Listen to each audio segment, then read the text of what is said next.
Final, ele trabalhou bem o conteúdo com a gente assim. Uma semana antes da prova, uma semana e meia, ele deu uma apostila de exercícios e nós fizemos e depois fomos corrigindo um a um os exercícios. E todos nós, mas se ele deu todos os exercícios, como é que vai ser a prova? Pois no dia da prova era a mesma apostila corrigida. Nós estudamos corrigindo com ele. Aquilo foi um negócio muito interessante de se pensar, porque toda vez que eu penso numa litúrgica, eu lembro disso. Cada ocasião em que eu posso começar a entender melhor o Natal, a mergulhar melhor no mistério da Páscoa, o Senhor não me está dando uma matéria nova na vida, mas está me mostrando um rumo que eu já conheço. E que para que eu aproveite bem, entenda bem, ganhe bem, eu preciso que ele faça em mim efeito. Seja a ciência de que o Senhor entrou na história e está entre nós, seja a ciência de que o Senhor se entrega por mim na cruz. Esses dois mistérios, que são, vamos dizer assim, antes deles vem o tempo de preparação e depois o tempo de aprofundá-los, a preparação do Natal é o Advento, depois temos o tempo do Natal, antes da Páscoa temos a Quaresma, depois do tempo da Quaresma as festas pascais e o tempo da Páscoa, e no meio desses tempos o tempo comum, a ocasião em que nós vamos para o dia a dia da nossa história, digerir, seja intelectualmente, seja emocionalmente, o mistério do amor de Deus por nós. E cada um de nós sabe onde aperta o seu sapato, para amar como Deus te ama. E essa é a meta da nossa história. Por isso que sempre quando eu penso no último domingo do tempo litúrgico, como semana passada, eu lembro sempre desse professor. Depois, um outro sinal que me faz lembrar o começo de um novo ano, é sempre a experiência de encontrar alguma coisa vazia, um copo vazio, uma caixa vazia, é experimentar alguma coisa que ainda não foi preenchida, uma sacola vazia, uma casa às vezes sem ninguém, o escuro quando chego em casa, porque tudo isso faz lembrar que alguma coisa está faltando aqui. E é interessante pensar, porque o tempo do Advento é a ocasião onde eu posso viver uma palavra importantíssima para mim como cristão: recomeçar. Recomeçar é uma palavra tão simples, mas tão importante, porque normalmente, quando nós pecamos, nós temos a tendência a parar diante do pecado e ficar contemplando, como aquele antigo desenho daquela hiena depressiva: ó céus, ó vida, ó estrago, olha o que eu fiz de errado, o Senhor vai me castigar, porque eu sou ruim, porque eu não sou como meu pai, como a minha mãe, ou como meus irmãos, por isso, por aquilo, eu sou péssimo. Cuidado. O pecado ele é um espelho muito ruim para nós. Ninguém se vê bem fora de Deus. Por isso é que a palavra recomeçar é um exercício inteligente e precioso na nossa vida, nas pequenas coisas. O pecado faz a impressão, como eu disse no início, e por isso me chama a atenção esses vazios todos, de eu estar vazio. O que falta aqui? Nesse copo vazio, nessa caixa vazia, nesse escuro. O que falta nessa casa vazia?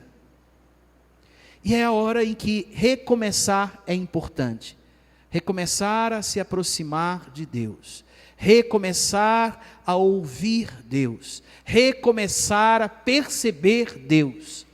Nunca achar que tudo é um ponto. O pecado põe ponto final nas nossas ousadias de amar. Certa vez um jovem do Rio de Janeiro me disse assim: um dia me disseram que eu não podia assumir vocação nenhuma, porque eu tenho uma condição diferente.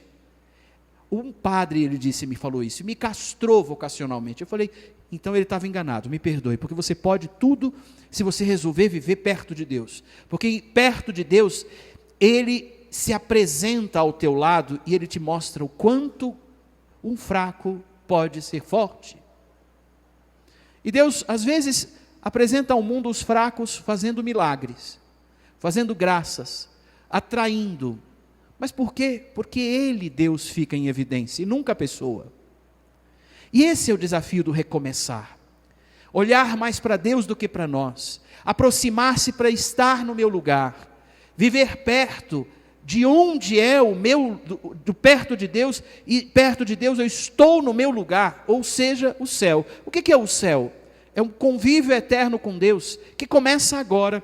E aqui a liturgia do primeiro domingo, ele chama, sobretudo na primeira leitura, e no Salmo, ele faz ver o que é estar perto de Deus, é estar perto, é estar no céu. Vinde todos da casa de Jacó, vinde, deixemo-nos guiar pela luz do Senhor. Ele fala de que o Senhor reunirá todas as nações para a paz eterna no seu reino. O convívio com o Senhor começa aqui, Ele reúne quando traz você aqui, nesse gesto, da gente sentar no banco, entender que o campo é dele, e que a estrada é com Ele e nossa, e esse é o desafio. E aqui na primeira leitura, a gente fala do céu como nosso lugar, e eu amo esse salmo, porque ele é o salmo de quem percebe que o céu é seu lugar, ele é uma explosão de alegria dentro de nós. Que alegria quando ouvi que me disseram, vamos à casa do Senhor. Eu fico me perguntando se antes de vir à missa eu tenho esse sentimento. Que alegria que quando ouvi que me disseram, vamos à casa do Senhor. Ou eu fico enrolando, outra vez, missa de novo, por quê, para quê, ó vida, é pesado, é rito, é chato, o padre vai falar, eu vou dormir, e aí? Não, se eu sei que eu vou para o céu, eu me alegro, e ninguém vai saber chegar no céu depois, se não souber procurar o céu agora, e esse é o desafio da nossa vida. Uma das coisas que eu descobri no dia de Santo Antônio Maria Claret, rezando a missa de manhã, e nesse dia eu não rezei aqui, foi perceber uma coisa que ele chama muita atenção.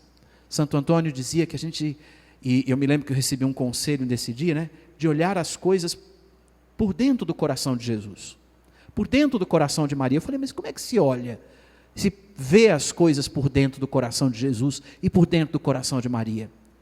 E aí, o conselho foi, olha para o que está ao teu redor. Eu estava dentro de uma igreja. O coração é um músculo que faz a vida pulsar, que protege o sangue, que protege e bombeia o sangue dentro de nós.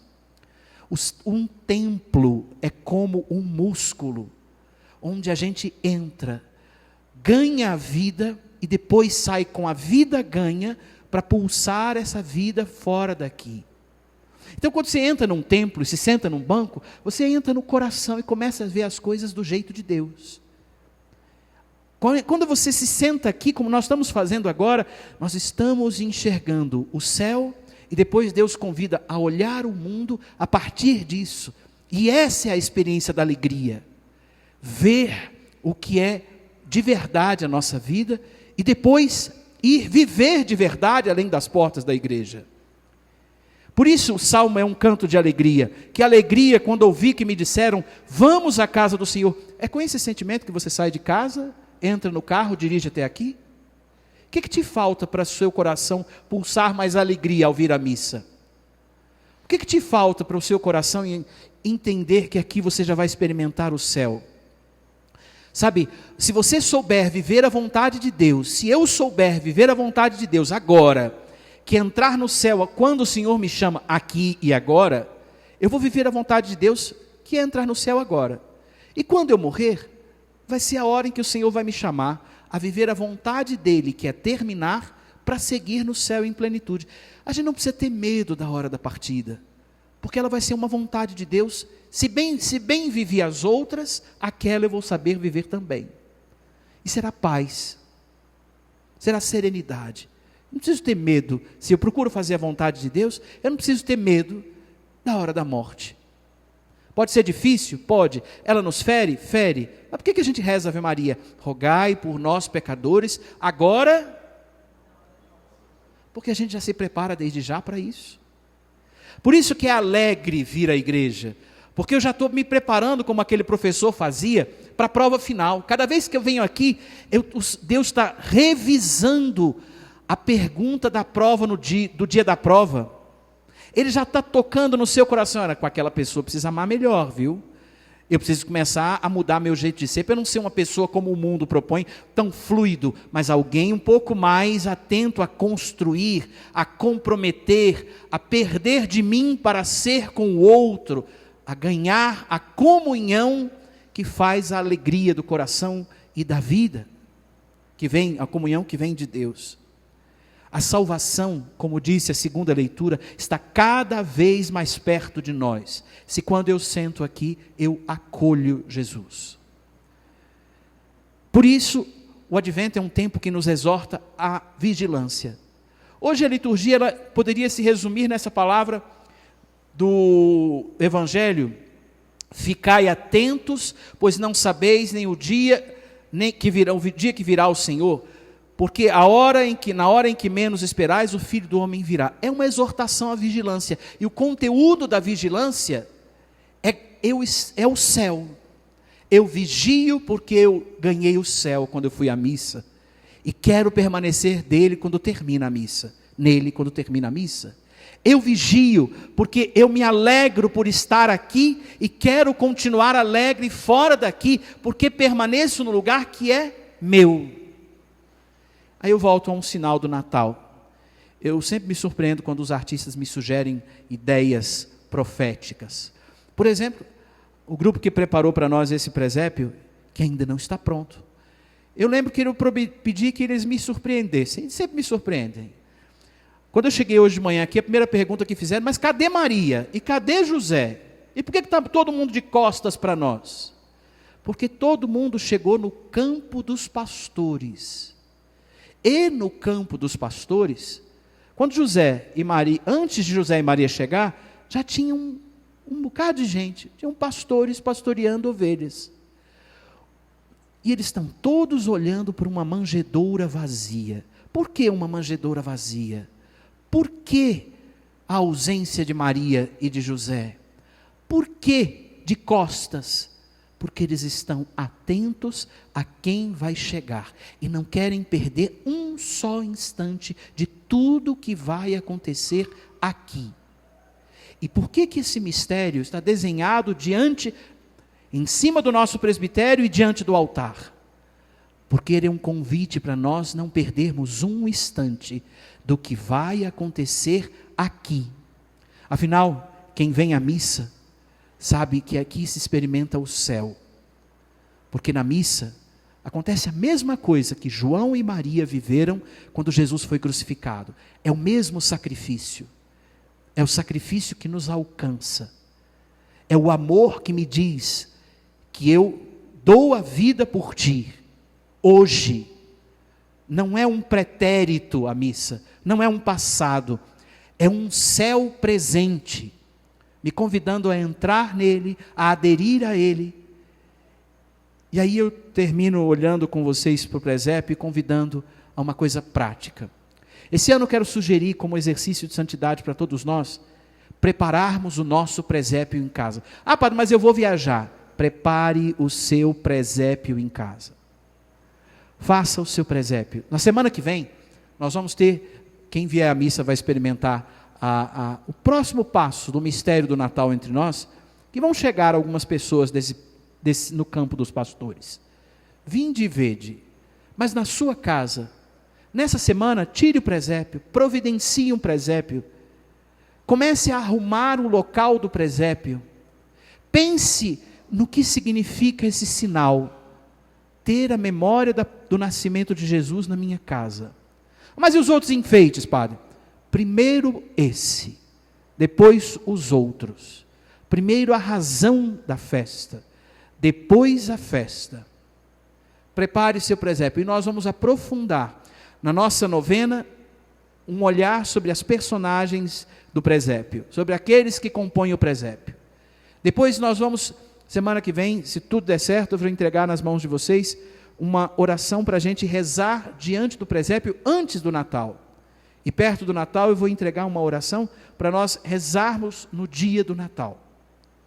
Para provocar em cada um de nós o exercício de fazer o Natal não acontecer somente aqui, mas acontecer começando da minha casa, na minha vida, ao altar e do altar para casa outra vez, e da casa para o altar, e do altar para a vida e o nosso convívio. Nessa semana, comece a preparar o seu presépio. Não faça sozinho. Procure talvez aquele que menos preparou o presépio em casa nos últimos anos. Quem foi que arrumou menos? Quem foi que arrumou o ano passado?